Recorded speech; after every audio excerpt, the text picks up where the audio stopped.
And federal drug enforcement agents uprooted hundreds of medical marijuana plants in what's being called the first big raid of the year.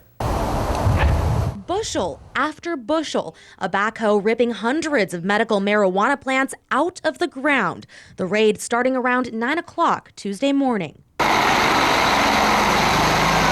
DEA agents serving a federal warrant at the High Hopes farm in Rouge. Patients and fellow growers tell us it's run by James Bowman. He was a savior to many.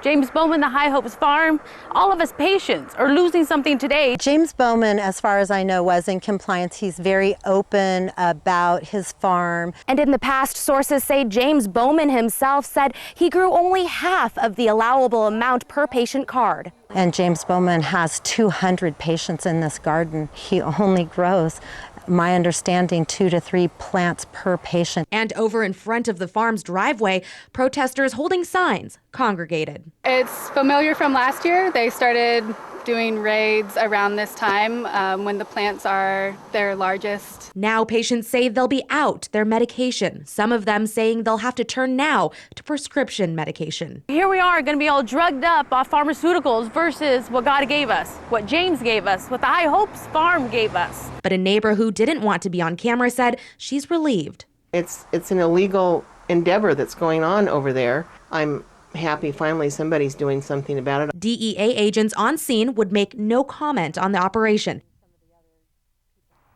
Now, Lori Duckworth, Executive Director of Southern Oregon Cannabis Community Center, says the raid underscores the importance of Measure 80 on the Oregon ballot this year, which would tax and regulate cannabis for legal consumption by adults. She says it would put 90% of revenue back in Oregon's general fund.